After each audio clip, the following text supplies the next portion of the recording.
Welcome back to The Cinnamon Effect. Today I have Brooke Scheller, who is a doctor of clinical nutrition, nationally recognized health expert, and the founder of Functional Sobriety, a nutrition-based program for alcohol reduction. Her book, How to Eat to Change How You Drink, is a revolutionary guide that leverages food and nutrition to reduce or eliminate alcohol consumption, develop mindfulness, and promote a healthier relationship with alcohol. Dr. Brooke Scheller, thank you so much for being here today. I'm so excited to be here, Kimberly. Thank you for having me. Thank you. This is her book, which we're going to dive into. I have been like How to Eat, How to Change How You Drink. I had been consuming Dr. Brooke's content on Instagram for, I think, about a year, maybe around there. And I kind of entered into this journey of becoming alcohol free over the last 2 years. So when I found you, it was just like a breath of fresh air. Nobody at the time, I felt like at the time, nobody was really talking about what you're talking about on Instagram. Nobody was doing that. So I was like, oh my gosh, who is this magical being? And she's talking about all this great stuff that really resonated with me. And so the fact that you came out with a book, I was just like, this is perfect. And then of course I started to read it. And you know, what I loved about it is that I am already on this journey of being alcohol free, but you kind of meet people where they're at. If they're just thinking about not drinking, so they're sober curious, or if they are full on active drinkers, this book is like a great place to start if you're in any stage of your journey. So let's talk. Yeah. Well, thank you again so much for having me. And that is why I wrote this book, because when I first got sober in June of 2021, and the irony is that I was already a doctor of nutrition, and I had actually written a chapter in a textbook on integrative approaches to substance use disorders. And I'd written a chapter on nutrition and supplements to support reducing substance use. And when I first got sober, I used some of that information that I had researched for that project to support my own journey. I had started implementing some supplements. I started utilizing some of these other nutrition tools. And I was maybe 3 months sober. And I had this kind of light bulb moment, because exactly like you said, I was on Instagram, I was following other sober folks and following the messaging around it. And I thought, no one's talking about the fact that alcohol is technically a macronutrient. Mm-hmm. It's something our body metabolizes just like food or other beverages that we would consume. So we have to think of it as part of this nutrition conversation, part of our wellness conversation, and not as something separate, which is for a long time how a lot of the discussion was. And so when I wrote the book, it was really about, how to meet people in different avenues depending on where they're at. You don't have to be sober to read the book, but if you are sober already, there's still a lot of tools and resources for you in the book. So it's really meant to be something that anyone who's interested or at any point of their sobriety or sober curious journey can come in and learn a little bit more about the impacts that alcohol may have had, and then how to start utilizing some of these tools based on where you're at in your journey. Yeah, I love that. And not to mention, there's like some amazing recipes towards the end, which I can't wait to try. So it's really interesting. There's journal prompts and all kinds of things in the book. Can you tell us a little bit about the catalyst for you getting sober? Yeah, so I was a heavy drinker since I was a teenager. I kind of started out the gate. And if you read the book, chapter 2 is about my story. So you get to read about how I'm from the shore in New Jersey and, grew up drinking, as a teenager, and that behavior really carrying through my adulthood. And while I was always kind of a heavy binge drinker, over the last 3 or 4 years of my drinking, it escalated pretty significantly. And some of that had to do with things, external resource or external inputs, if you will, like the pandemic, which I know was a challenging time for a lot of people, where I know for me, it really ramped up my drinking and kind of pushed me to a point where I needed to maybe do something about it. Whereas prior to that, I was still a pretty heavy drinker, but, I was living in New York City. I was single. I was, kind of justifying it all as this is what everybody's doing. Mm-hmm. And for me, and I share this in my story, my kind of quote unquote rock bottom wasn't necessarily a typical, DUI or losing a job or any of these more significant life challenges. For me, it was experiencing a lot of anxiety and depression that was really, really impacting my overall health, my not only my mental health, but my physical health at that point. And I really got to a point where, it was a very kind of brief conversation from a loved one that had mentioned that I had drank all weekend. And I just, it came at a time where it just clicked for me. And I share that because if you're on this journey and you're struggling to kind of find that endpoint or get to that endpoint, just keep going, just keep following that kind of gut feeling of if you're feeling like, you're getting close to making a change, because I know that from working with other people that eventually it clicks. Your job is to just kind of keep following that intuition and keep walking kind of toward this decision to alcohol elimination. And you will find that point that will be hopefully the end. Yeah. I love that you reference intuition, because I have just in recent conversations with different people that know that I'm alcohol free now. They say, oh, I've been really thinking about this, and I really feel, I feel deep inside that it's not good for me. And and it's like, yes, that's like the seed. That's the like your intuition speaking to you saying, maybe you need to reevaluate this. Maybe, today you go out with friends and you just don't have a drink. And like, what does that look like for you?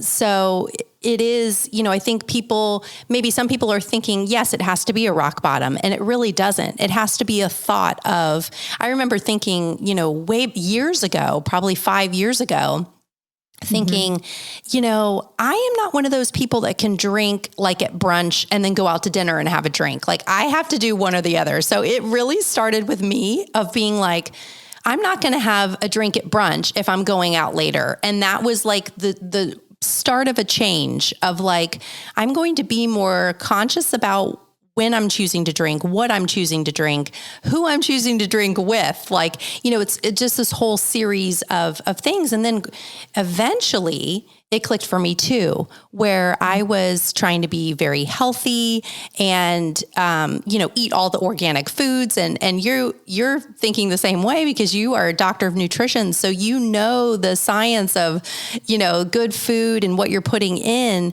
And, I was doing the same thing, like, well, then why am I putting, like you say, a class 1 carcinogen into my body when I'm trying to do all this other healthy stuff, right?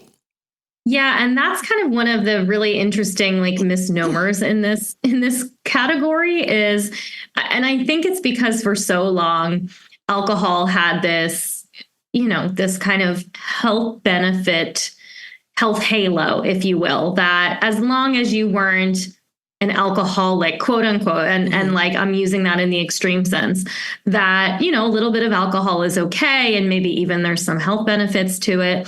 And because of that, it kind of has been granted this okay in the health and wellness world, really. But we're finding now more in the research that this isn't necessarily true, that maybe we've kind of misled people to believe that there's some health benefit that maybe there really truly isn't. And the challenge is exactly what you're saying, like that whole moderation mentality or that trying to manage your drinking can get really exhausting. Yes. It takes a lot of time, a lot of energy. And I always share with people, because I think this is really important to know, that alcohol is addictive to everybody. Mm-hmm. So the way that it affects our body is essentially creating an addictive feeling. It's creating a series of reactions in your brain and in your body that feel good, and we become addicted to that feeling or that sensation. And I share that, and I talk a lot about this in the book, and this, Kimberly, about genes, which is one of kind of the other common misconceptions is, well, it's maybe addiction is in my family or it's not in my family, and therefore I am safe or I am doomed. And really a lot of different genes that are associated with the development of an alcohol use disorder or true addiction. But it's not necessarily like a single gene, like if you have this or you don't have this, then you will or won't become addicted. Anybody can become addicted. And so I say that because and not to scare people and not to freak people out in that way, but really to share that if you have been struggling, you are not alone. This is not a you problem. This is the substance itself and really what it's designed to do. Wow. So good to think about. Yeah. Because, the struggle is real there. And, can you talk about a little bit about the different drinking archetypes? Because you talk about that in the book. And I really did. I was like, oh, there's a quiz in there. And and I was like, oh, I think maybe I could have been like maybe a mixture of two. So it was interesting for me to reflect back, even though I'm not currently drinking, of where my drinking started and what kind of pattern I fell into. Yeah. And that was really what the drinking archetypes were designed to do. So when I first got sober, again, my situation, I identify as a habitual drinker, which is the third drinking archetype. And this is someone who's more addicted. They're drinking maybe more like most days or every single day of the week. They're drinking for most occasions, not just social, not just stressors, but really out of boredom, out of habit, out of, lack of anything else to do. But I recognized that when I started working with other people and I started running groups to support alcohol reduction through this lens of nutrition and functional sobriety, what I found was that there were a lot of women in particular that would come to me, and they were this more of this social drinking archetype, that they were not drinking every single day. They were unlikely to explore full sobriety because they didn't fall into the category of what we think of when we think of someone who needs to quit drinking, right?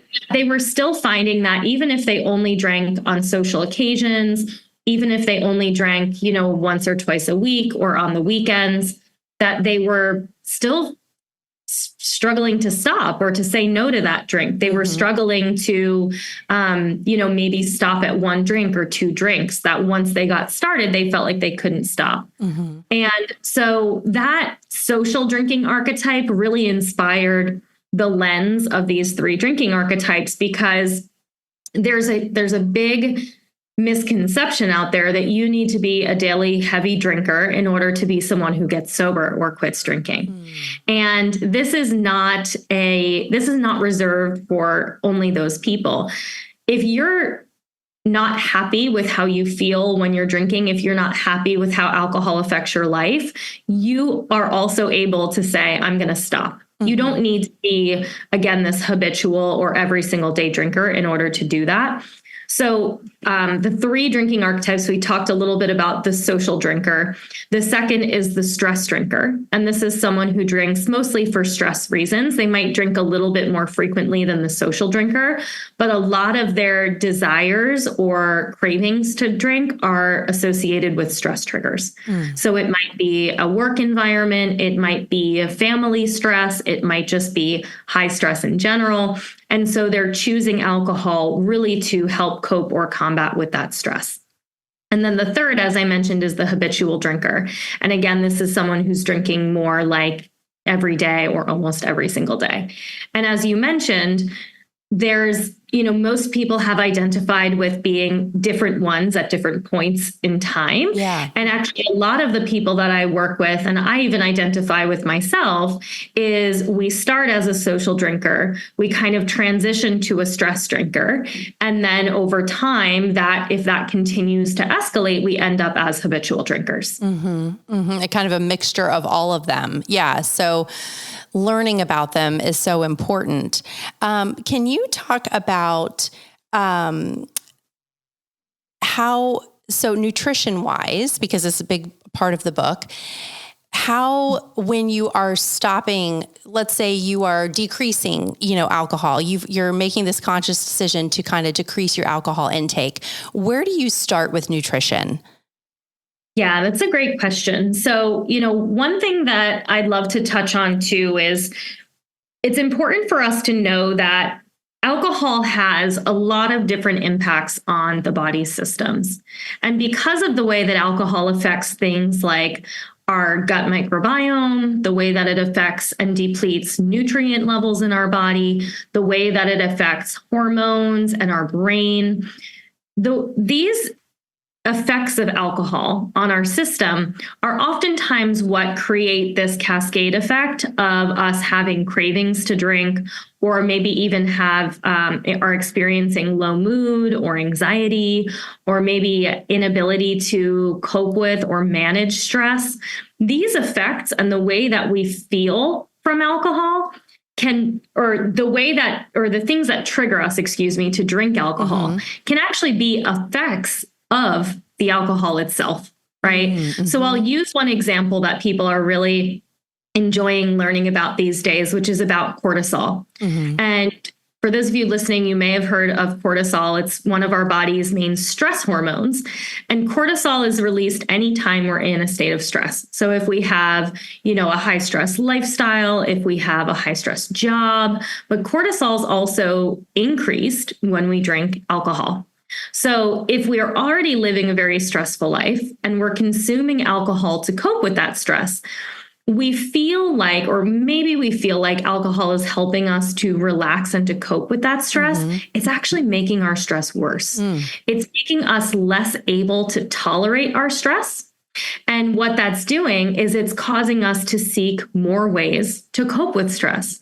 One of them being alcohol, right? Mm-hmm. And so there's a lot of ways that alcohol can create almost this vicious cycle that kind of keeps us stuck in the drinking, right? So when we can utilize tools to almost intervene or interject in those pathways, it can make it a lot easier for us to make this transition off of alcohol. So I'll give one other example that's very nutrition related, and that is that alcohol has a very significant lowering of our nutrients. It causes depletions in things like our B vitamins, vitamin D, magnesium, zinc. Across the board, most of our nutrients are affected by alcohol consumption.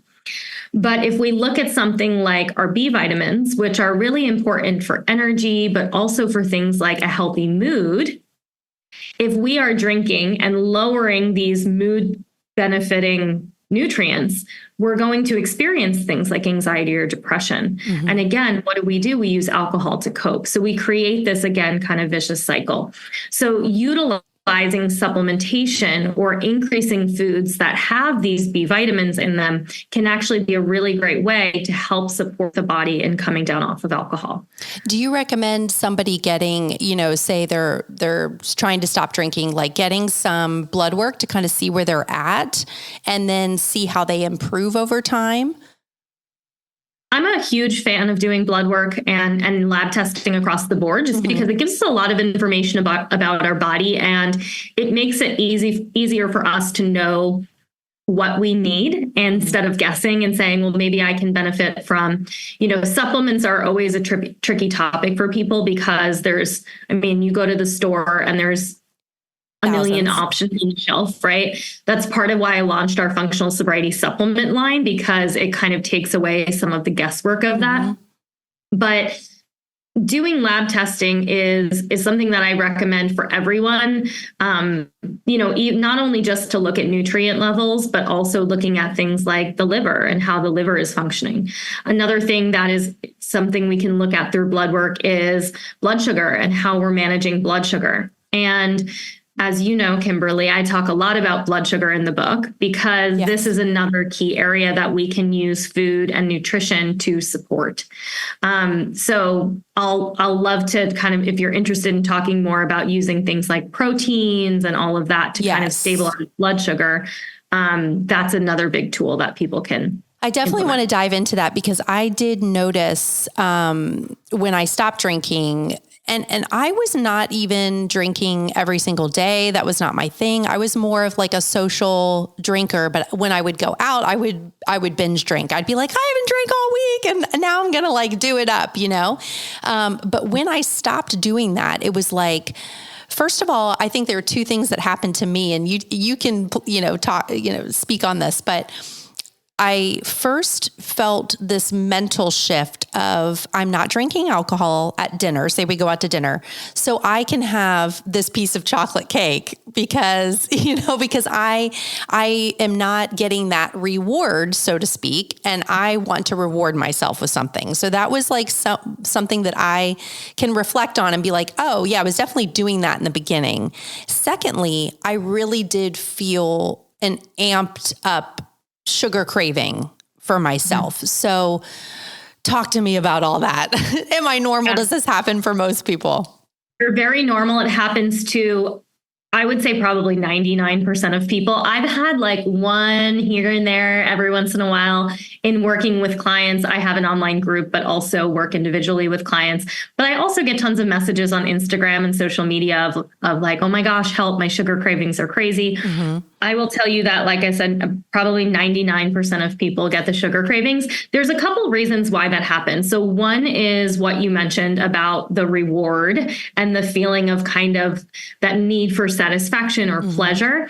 So because sugar can also increase dopamine levels, we can kind of use that as another way to get that hit or that kind of elation or that reward sensation.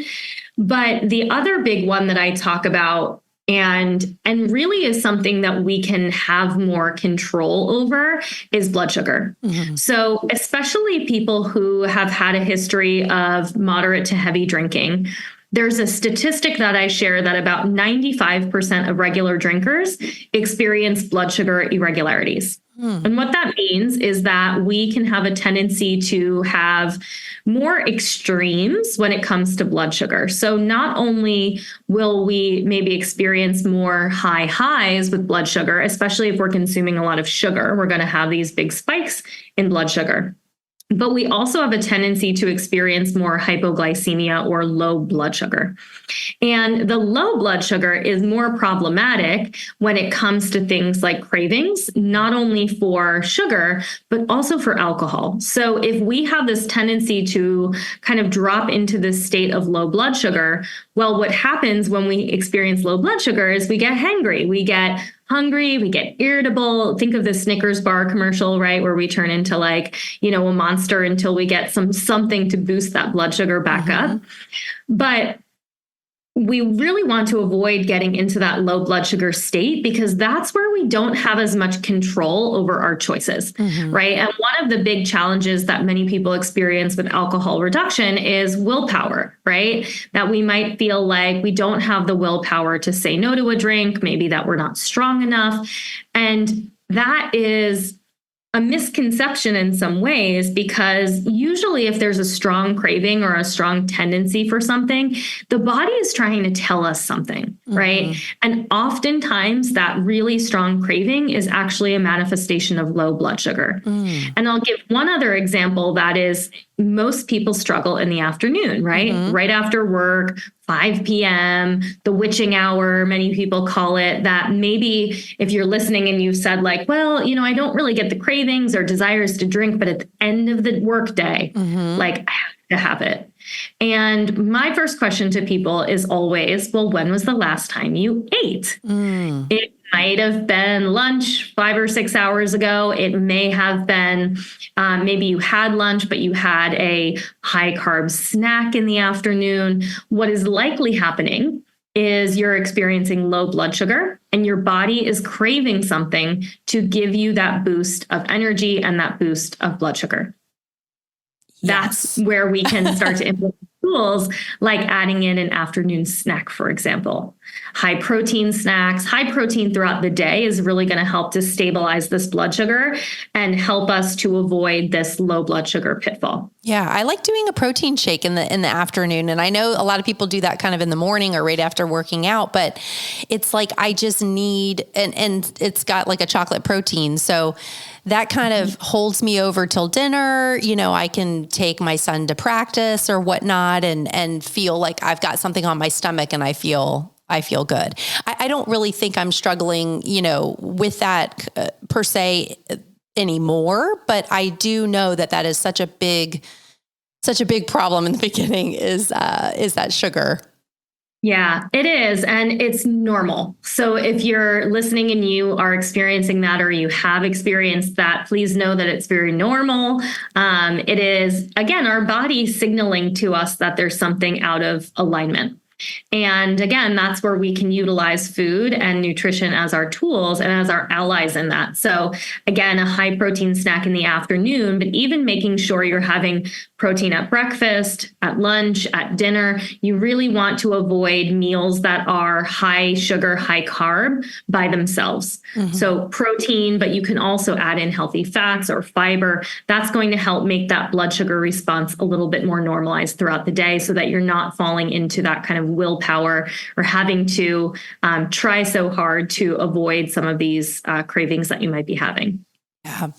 How do you, or what do you recommend maybe for someone, you know, I think we're kind of speaking and I know with me, like I did not really seek any external support in my journey to not drink. It kind of just was this gradual thing. And then one day I was like, okay, no, I'm not going to do this anymore. But then I did, you know, a couple, like probably 90 days later, say, oh, well, I can have a drink here or there.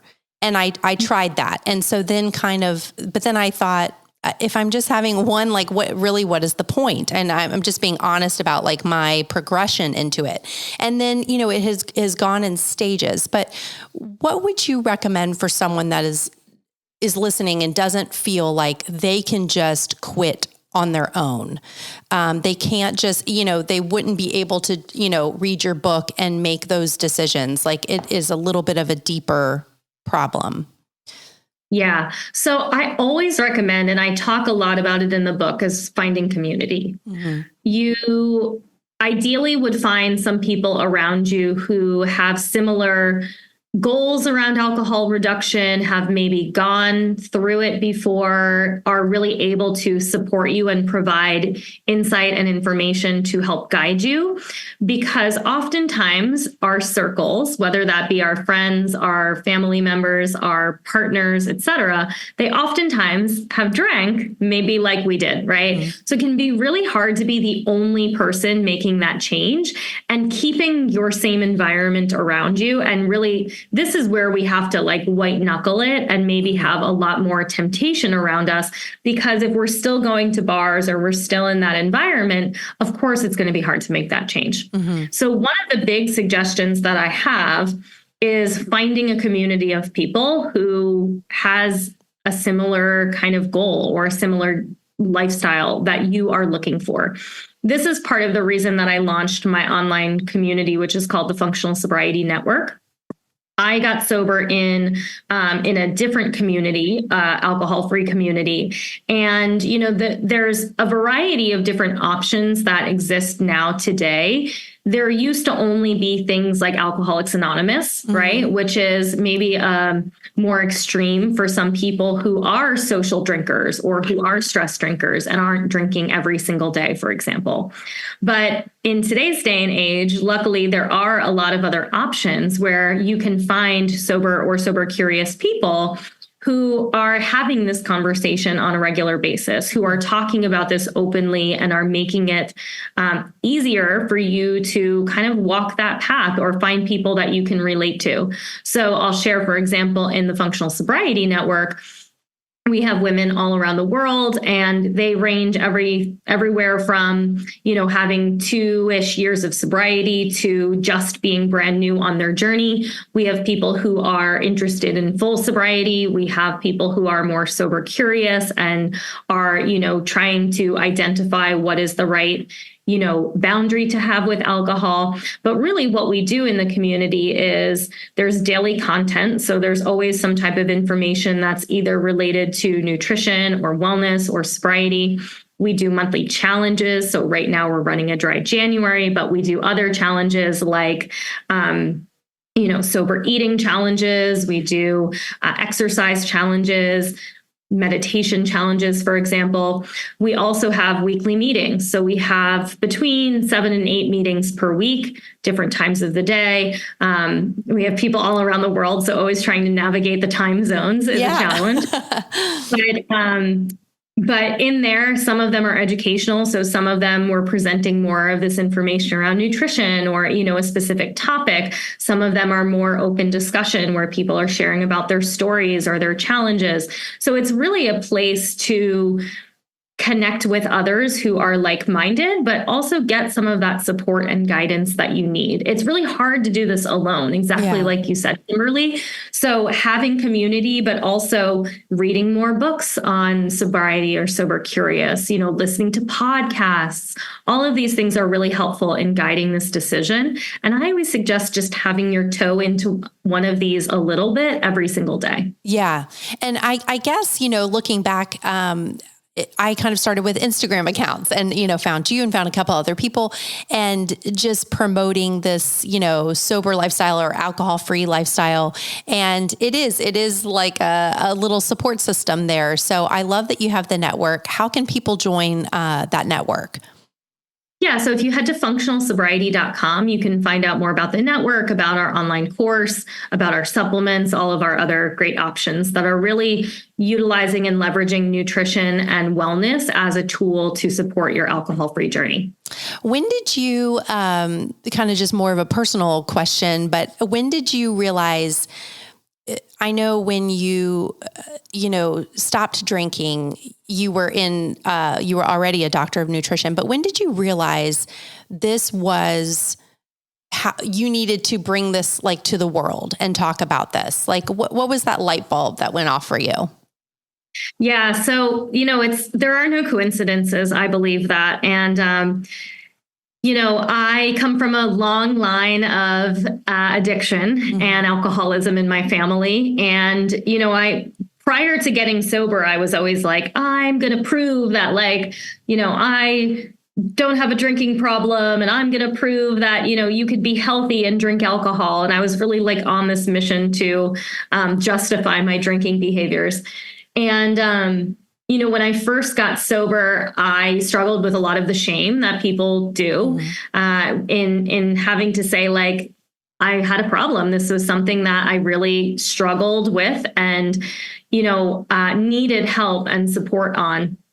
And after getting sober and, looking back and having written this textbook chapter on nutrition and supplements for substance use disorders.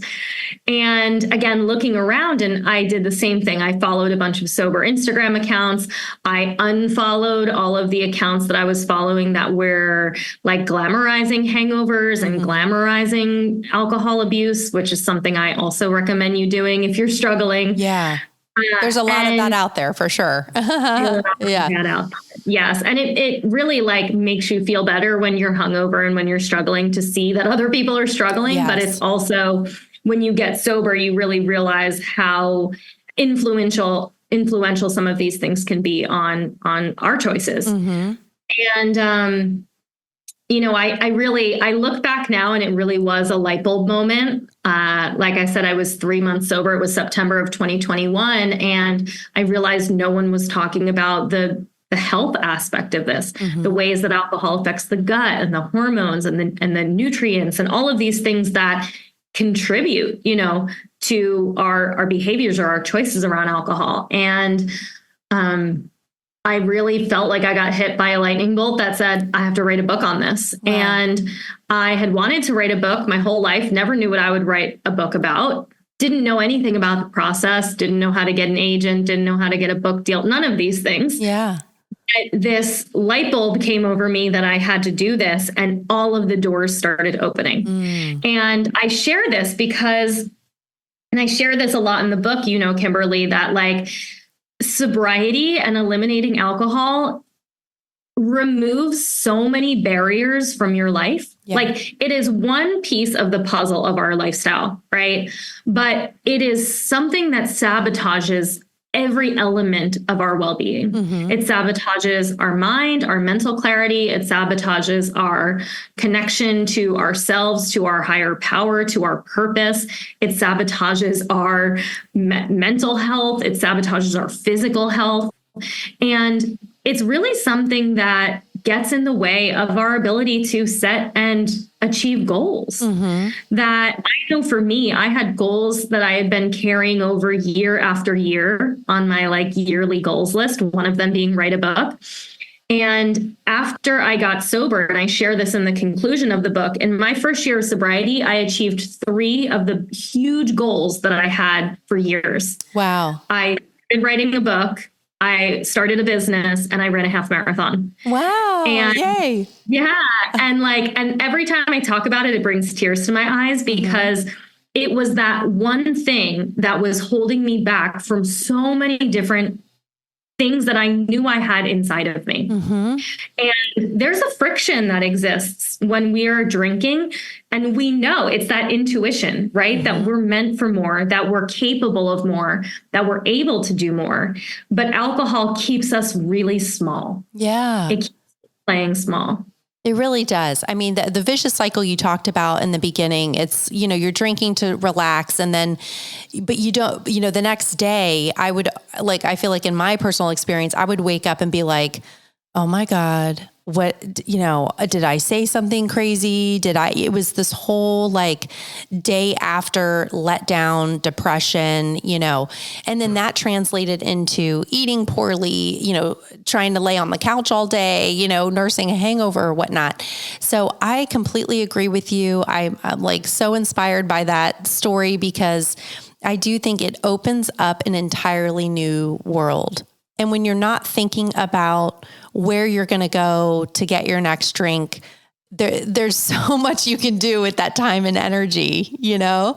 I feel the same way. I have definitely, I mean, this podcast in general, I don't think would have come out of, you know, me continuing to drink. It sent me on such a journey where I learned so much. I felt like I needed to share it with people. So I feel like that's why I'm here, you know, talking to you today and just so inspired by you. And this book is amazing. If you are just, that little light bulb is going off inside of you saying it's time to change something up, you need to get this book.